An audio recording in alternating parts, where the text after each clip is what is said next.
Shajia Iobi came to America seeking a new life. She grew up in a fairly conservative community in Afghanistan. In the United States, she had choices. America was also where she met and married Ghulam, a fellow refugee serving his adopted country.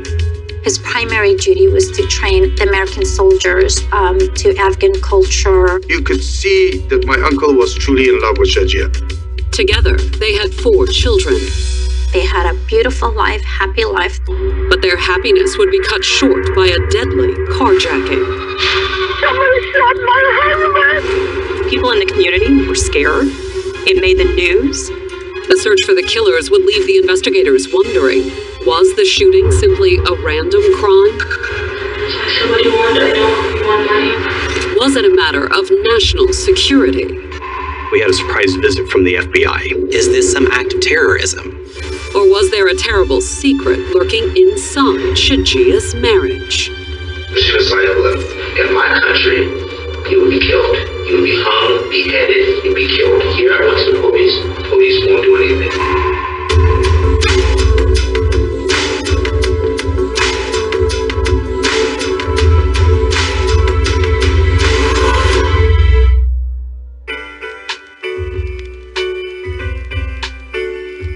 Sacramento, California, December 18th, 2011. An hour and a half northeast of San Francisco, California's capital is a quiet, comfortable city of almost 500,000.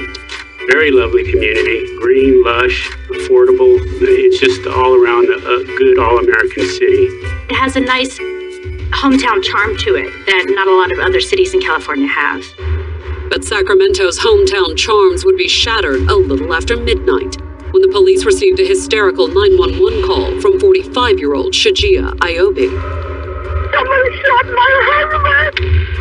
Shajia Iobi reported that she had been a victim of carjacking and her husband, who was in the car at the time, had been shot. Shajia said they were driving home when the 2 carjackers attacked. 2 perpetrators pop up, one's got a gun, they order her to pull over. These 2 people in the back seat demanded her husband's wallet. When he refused or struggled, they shot him. While you were on the freeway? Yeah, on the freeway, and they got off! After shooting her husband, the carjackers had apparently panicked, and they ran. According to Miss Iobi, the assailants flee the car on foot. She was able to continue driving and get her phone out and call 911. Are you still driving? Take a deep breath and pull over to the right shoulder. What exit are you there? Shajia took the exit, and officers arrived on the scene moments later. We're trying to get descriptions and more information, but the female happens very hysterical right now. Shajia's hysteria was understandable, because when the police arrived, they found her husband, 53-year-old Ghulam Iobi, sprawled in the passenger seat of the couple's minivan, covered in blood. Ghulam was shot 3 times in the head. However, while Ghulam's condition was dire, he wasn't dead. Mr. Iobi still had some signs of life, so he was transported to the hospital. And even as the doctors raced to save him, the search for Ghulam's shooters would send the investigators deep into a world of international intrigue, attract the attention of national security agencies, and have the authorities wondering, was there more to the shooting than a simple carjacking?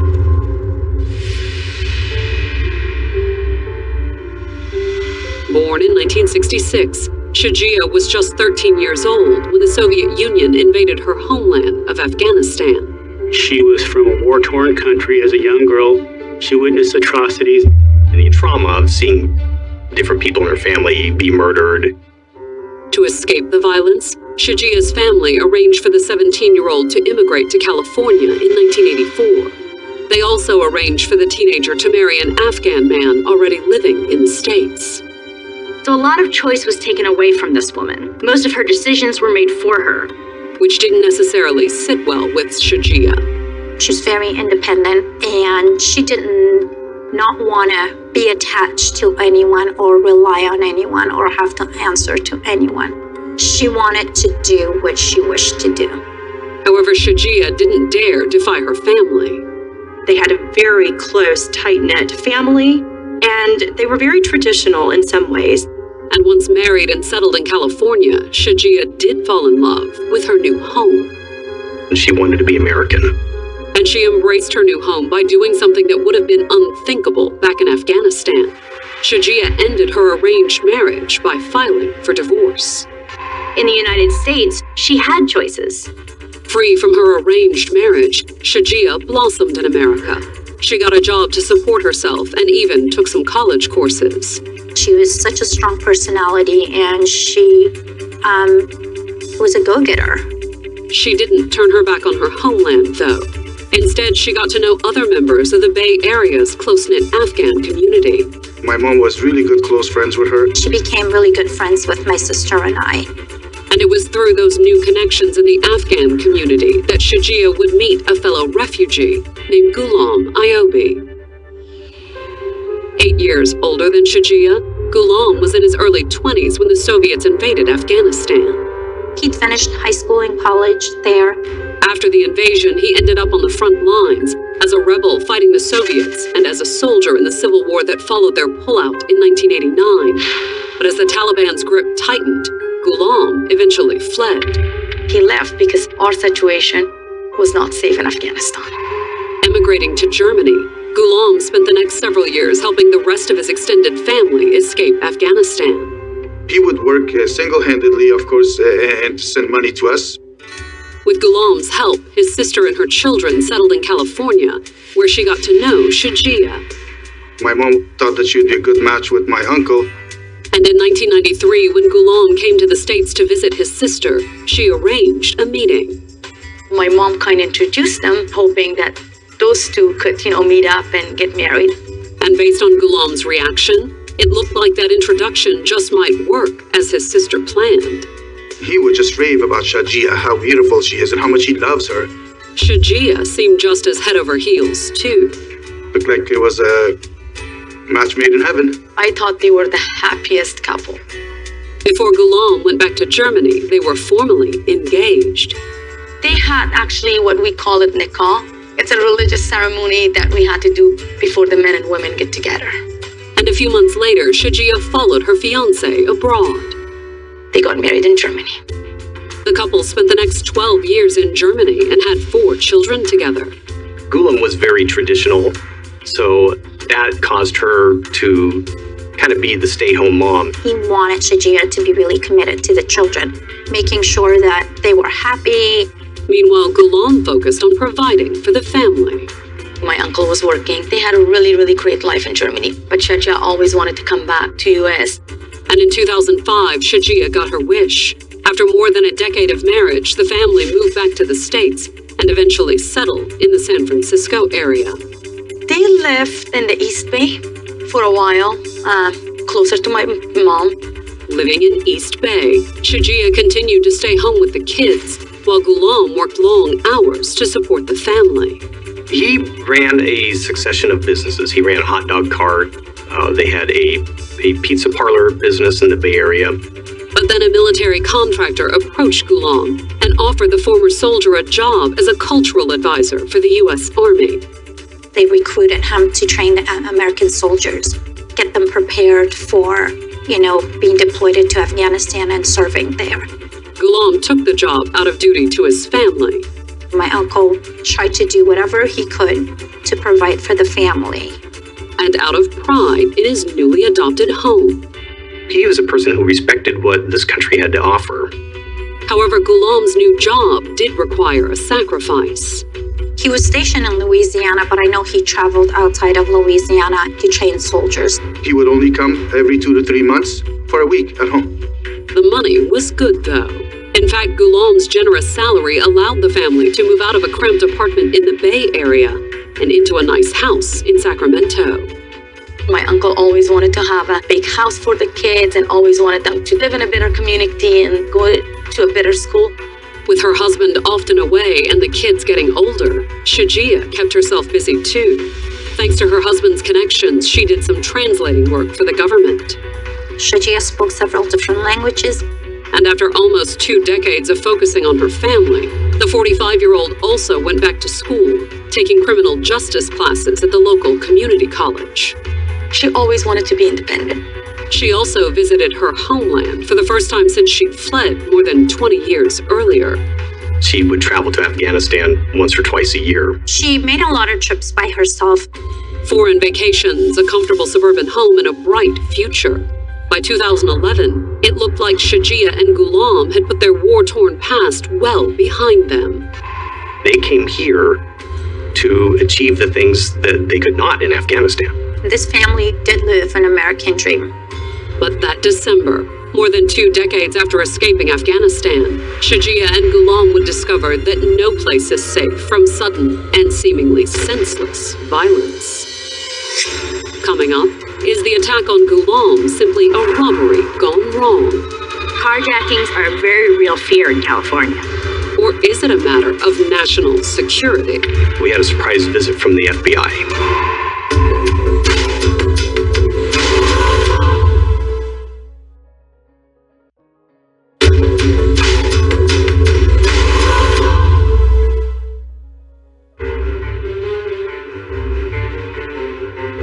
December 18, 2011, 45-year-old Shajia Iobi called 911 in Sacramento, California, and reported that she and her husband, 53-year-old Ghulam Iobi, had been the victims of a violent carjacking while driving down the freeway. They shot my husband, but I was still inside the car. They got out.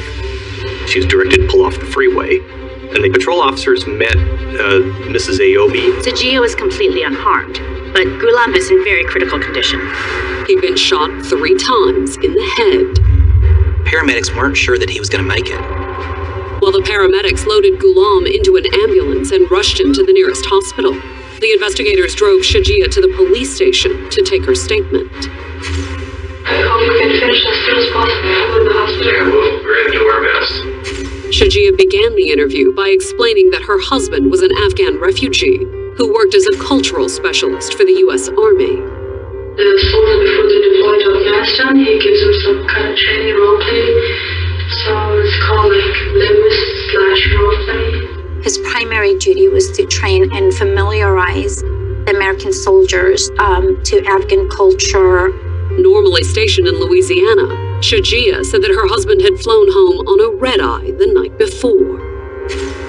So he'd barely been home 24 hours then.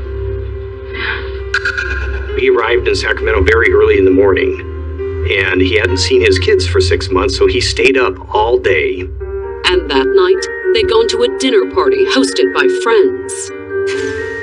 So just the 2 of us, we went and the kids stayed home with my mom. Shajia said that the party had ended just before midnight, and Ghulam, going on more than 24 hours without sleep, had asked her to drive home. I started driving until I got close to the freeway, and then I heard another voice from the back. I didn't see him at all, or maybe they were all the way in the back and I couldn't see at all. They just came out all of a sudden, I just heard the noise of the voice first. The carjacker emerged from the back of the minivan, and he announced that he was robbing them. I tried to see if I could talk him out of it, like what he wants. So I said, what do you want? I know you want money, whatever, we can give it to you. Can you please don't do something, He said, yeah, I told my husband, give me your wallet. Shajia said that she had told Ghulam to hand over his wallet, but Ghulam had refused. He tried to grab him, I think. He tried to resist something. Your husband tried to grab the guy.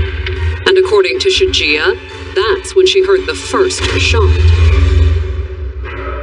I think they shot him one more time. It's like, I'm still so shocked. And according to Shajia, she wasn't the only one shocked by the shooting. As soon as he fired, and I heard another voice, and it was a female voice. There were 2 assailants in the back of her minivan. It was a male-female robbery team. She got mad at him, just called them or something, said, why did you do? We just want the money. Shajia said the carjackers had argued briefly in the back seat and then fled with Ghulam's wallet. He said, make a quick stop right here. We're gonna get off. Or something, don't look, or something, just keep going, he said. So as soon as I just stopped, they jumped, closed the door, shut the door, and then I took off. According to Shajia, Shajia. While the carjackers had left her unhurt, she said that it had all happened so fast, there was little she could tell the police about the attackers. If somebody got out of the car, you might have seen somebody moving around outside. Did you see anybody moving around outside? Yeah, they told me that they were gonna get out, right? So as soon as they got out, they shut the door so hard. And I got back, I didn't see it because it's so dark. The windows are tinted and so hard outside. They closed the door so fast. And she wasn't sure how they'd gotten in her back seat either. The carjackers must have gotten in their van while they were parked at a friend's house for a dinner. Where was your car parked at the house? Around the corner, like a bar in front of it. It was a harrowing story, and it was about to get worse. I'm really sorry to have to tell you that your husband didn't survive. I want to let you know we're going to do everything we can to solve this. You're kidding me. I'm very, very sorry to have to tell you. Oh, God. And when they got the news later that morning, the rest of Ghulam's family was just as devastated. The first question was, is it true that my uncle has been killed, murdered? Reality hit me. I collapsed. I lay down on the floor crying. My first reaction was like, it's impossible. This is not true.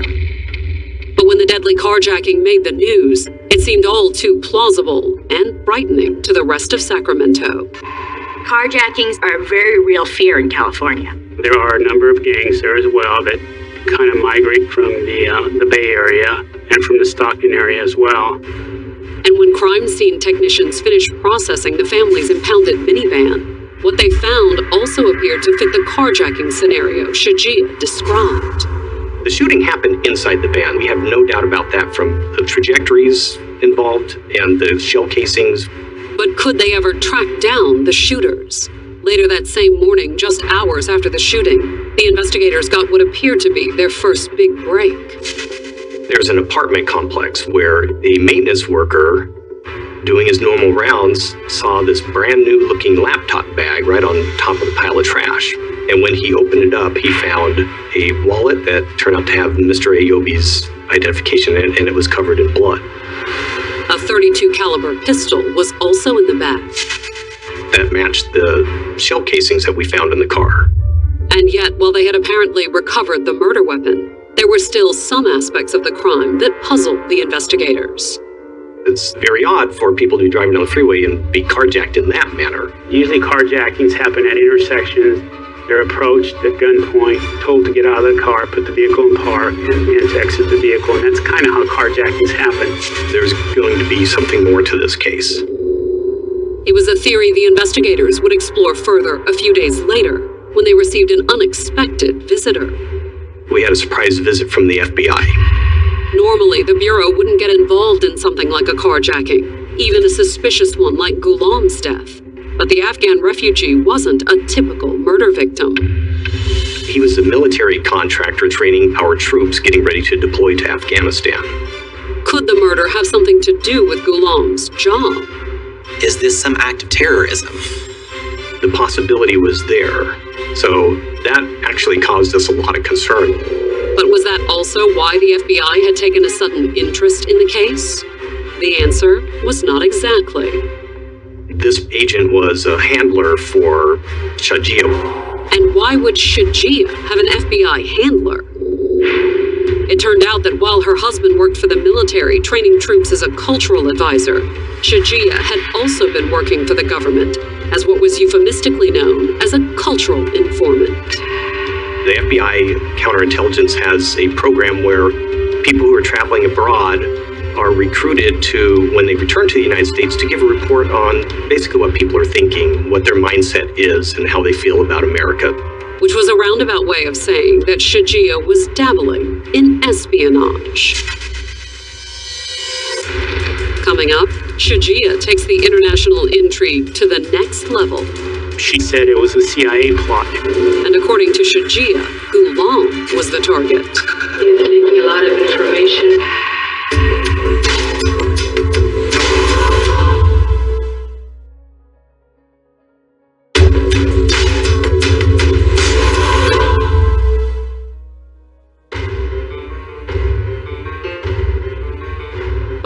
August 2012, it had been 2 weeks since Shajia Ayobi's husband Ghulam had been gunned down in what she said was a deadly carjacking.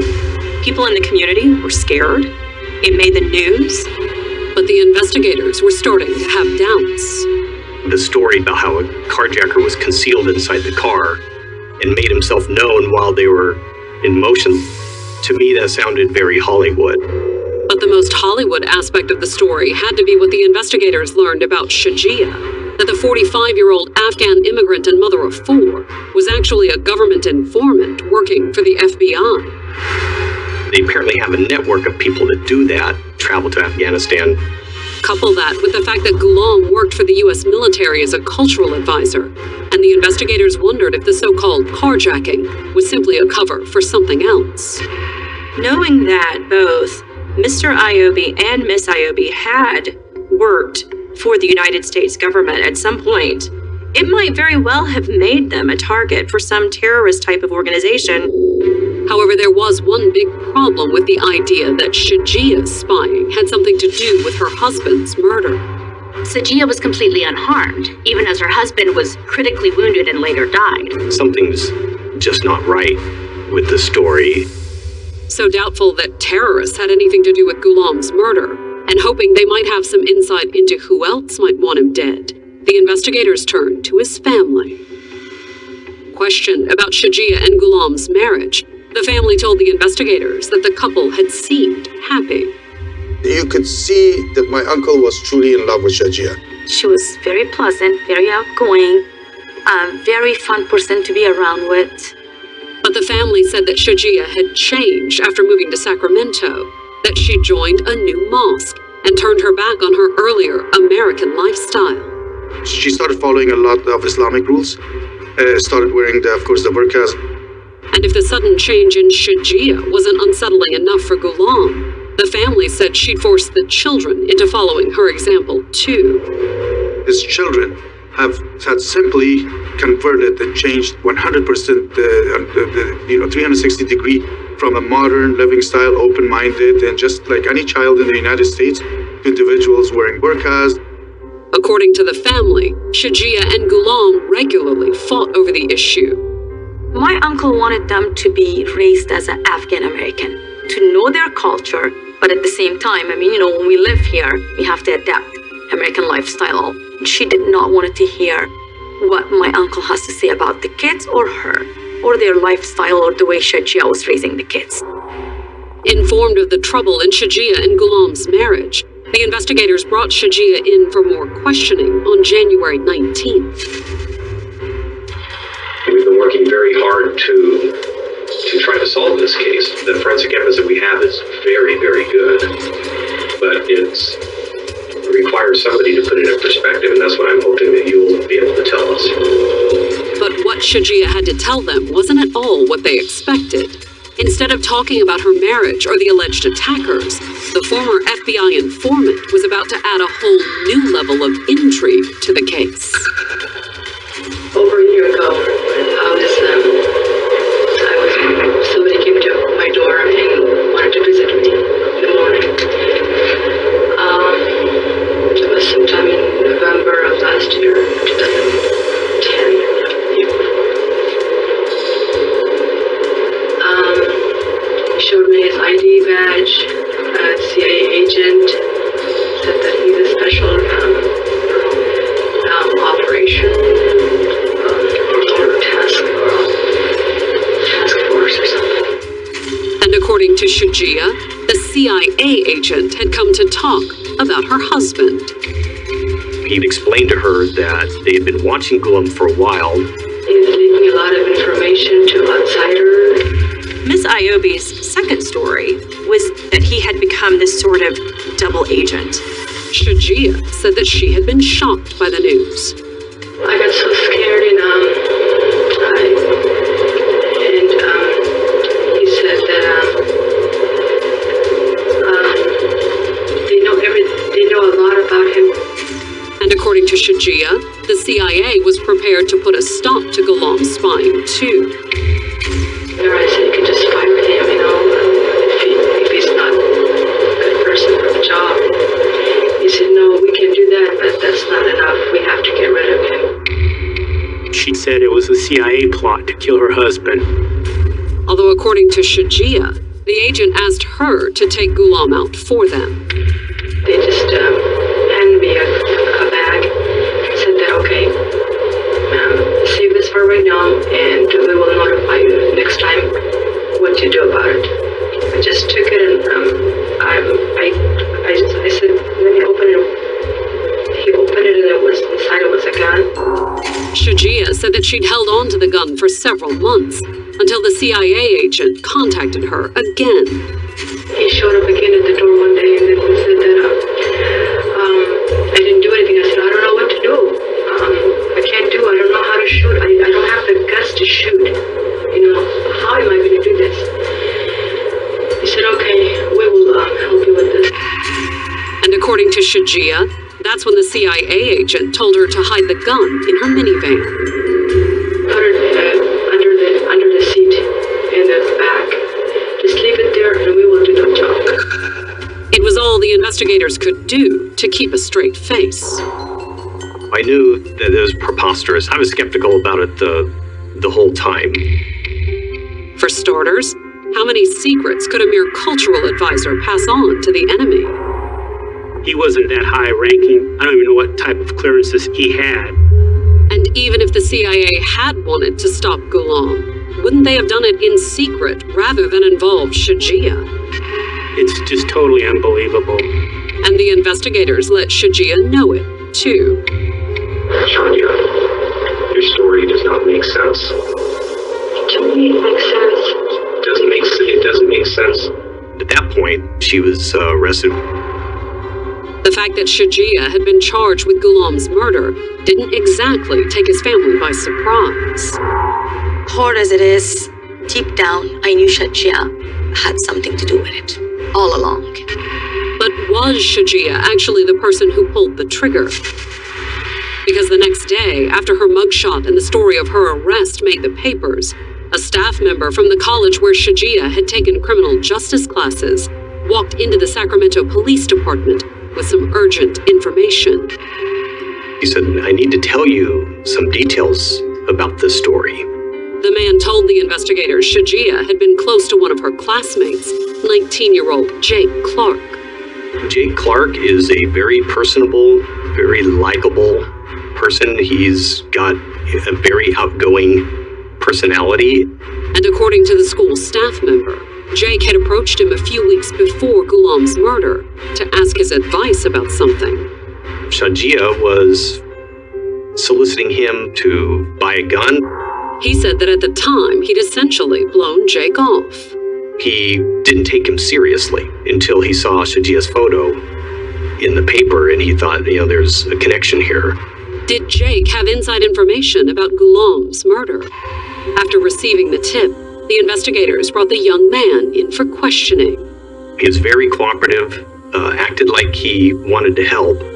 And he told the investigators that part of the way through the fall semester, Shajia had pulled him aside and made a shocking request. She was like, look, I have this problem. My friend's husband has been abusing their daughter, and has been abusing and raping the daughter and abusing the wife. In my country, he would be killed. He would be hung, beheaded, and be killed. Here I went to the police. Police won't do anything. I want him taken care of. According to Jake, she'd been willing to pay. She was like, Jake, I really need you to do this, so I will pay you. For $10,000, I will pay you. Jake said he'd refuse Shajia's offer. And that doesn't settle well with me. But when the investigators checked Shajia's bank records, they told a very different story. We found two $5,000 transactions, one month before the murder and one a couple of days before the murder. And when the investigators pulled Shajia's cell phone records, they found evidence suggesting that the money had gone to Jake. The day before the murder, Jake texted his address to her to go meet her. We knew at that point there's something up. Jake is more intertwined and involved in this case than met the eye. But could they prove it?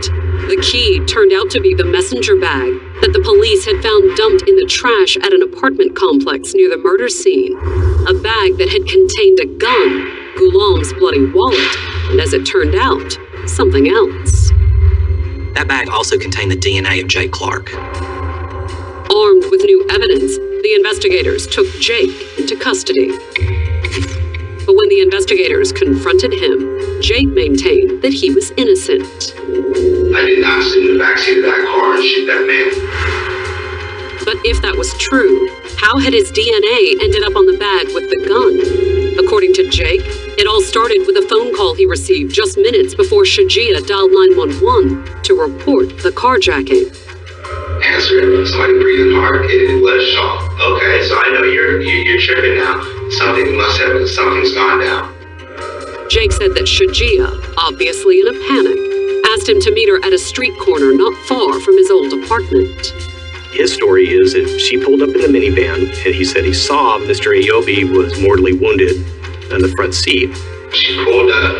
Boom. I see him. He slumps. She pushes him back. I need you to take this. She gave him $100 and the bag containing the gun. I take that. Walk to the apartments, throw the bag right where you found it. Because otherwise, if I was like, where did we find it? In the trash can. In the trash can in the apartment complex. He said the reason why he did that was to help her get caught. That was my thinking behind it. Now I see him in the front seat, dead. I seen the murder weapon. Now you guys have the murder weapon. And according to Jake, that made him a hero. Said you guys give medals to people for that, correct?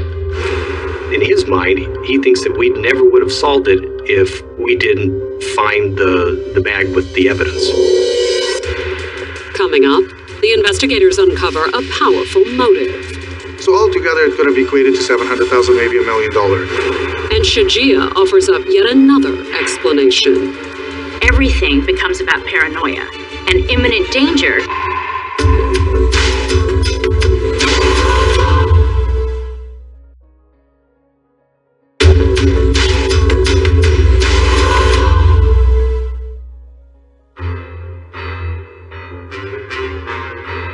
On April 15, 2013, Shajia Ayobi went on trial for murder in Sacramento, California. The 46-year-old Afghan refugee and mother of 4 was accused of masterminding the murder of her husband Ghulam, a cultural advisor for the U.S. military. Initially, the reports were that this was a carjacking, and a carjacking that had gone terribly badly.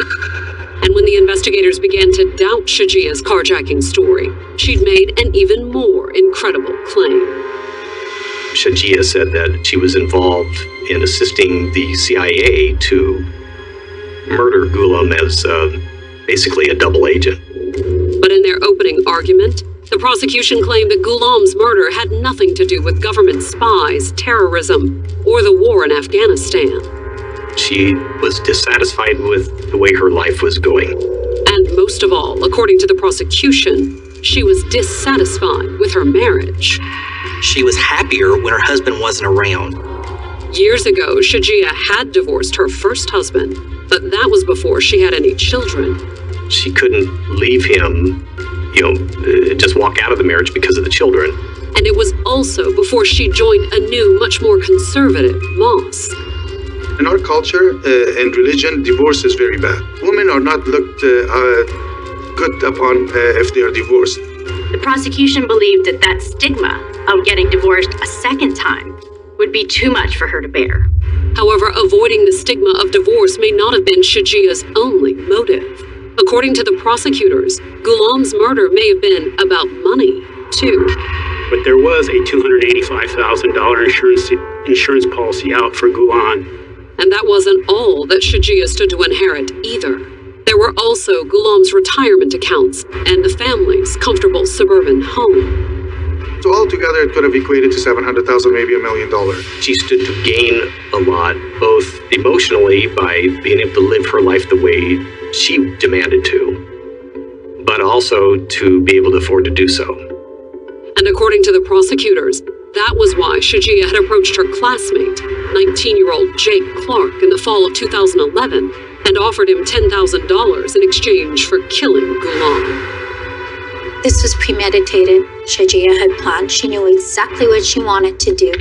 And the prosecutors claim that on the evening of December 17th, when she and Ghulam went to dinner at a friend's house, Shajia put her plan into motion. I think that Shajia left the van open and told Jake where the van was, and he got into it and waited. Ghulam, exhausted after his red-eye flight the night before, didn't suspect a thing.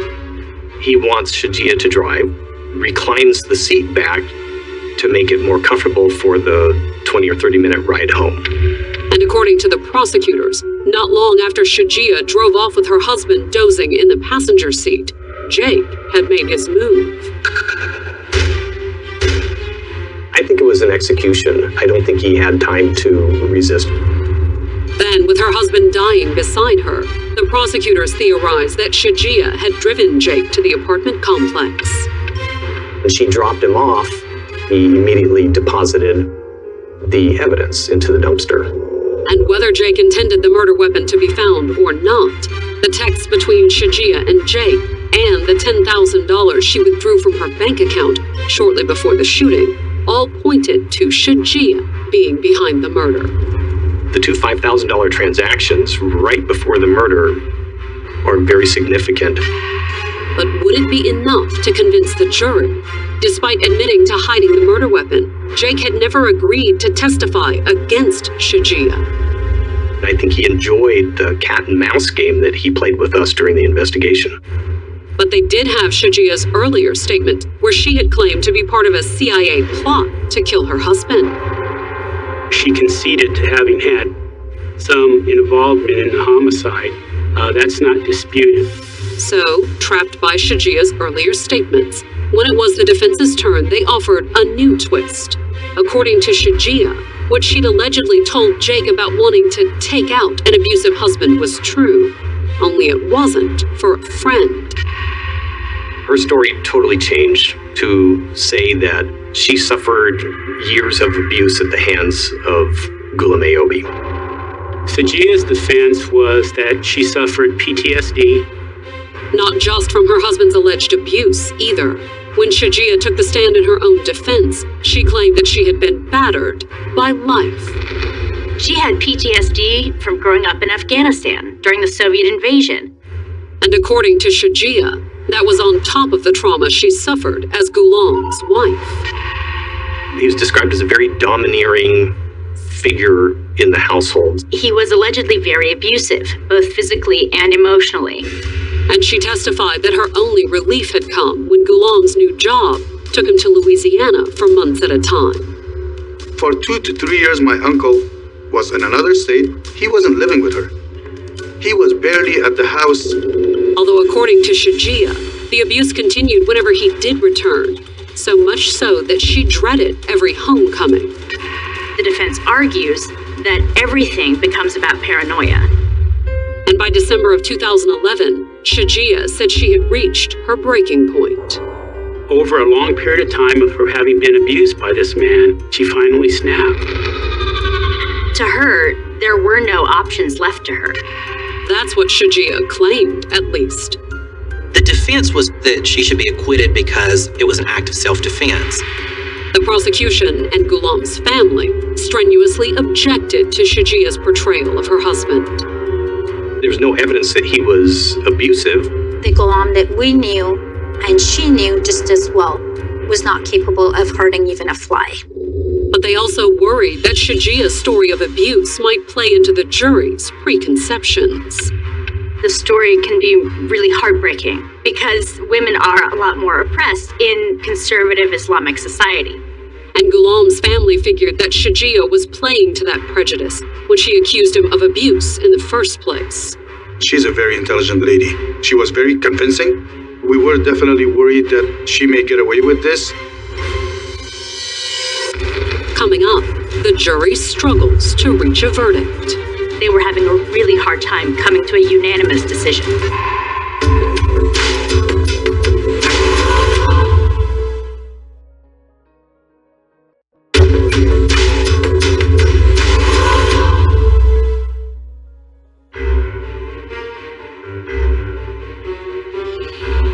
On April 25, 2013, the jury retired to consider a verdict in Shajia Ayobi's murder trial. The 46-year-old mother of four was accused of hiring a hitman to kill her husband of 18 years, 53-year-old Ghulam Ayobi. Prosecution and defense agreed that Miss Ayobi had orchestrated the death of her husband. They disagreed on the reason that she had done so. At trial, the prosecution argued that Shajia sought to both end her marriage and collect more than $250,000 in life insurance. She stood to inherit $285,000 from that policy if her husband died. But according to the defense, Shajia had orchestrated the murder to end years of abuse at her husband's hands. She's not a cold-blooded killer. There are circumstances that mitigate what she did that day. Miss Ayobi asserted that she was suffering from post-traumatic stress disorder and that the death of Ghulam was an act of self-defense. But would the jury agree? On April 30th, 5 days after deliberations began, the jurors sent word to the judge. They were having a really hard time. They couldn't come to a unanimous decision. Was a mistrial in the making? The judge instructs the jury to go back into deliberation and think about it some more. Or would Shajia's claims of abuse win the jury's sympathy? They had an option of finding her guilty of something less severe than first-degree murder. The answer came the next day on May 1st, when the jurors announced that they had finally managed to make a decision. She was guilty of all charges. The verdict was a vindication for Ghulam's family and his character. They truly gave Ghulam justice, made everyone see for who Ghulam was, not what Ghulam was portrayed by Shajia. But at her sentencing hearing on June 14th, Shajia stood by her abuse claims.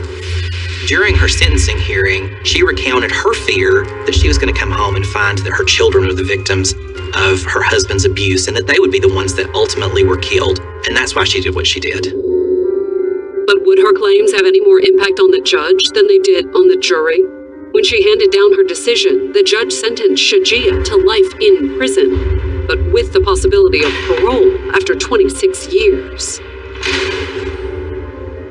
I would ask for capital punishment, but definitely life without parole is what we're looking for. But while Ghulam's family is disappointed with Shajia's sentence, they do take comfort in one thing. We may forgive her, God may forgive her, and, the authorities may forgive her, but how could she forgive herself? This is something that she's going to have to live with for the rest of her life.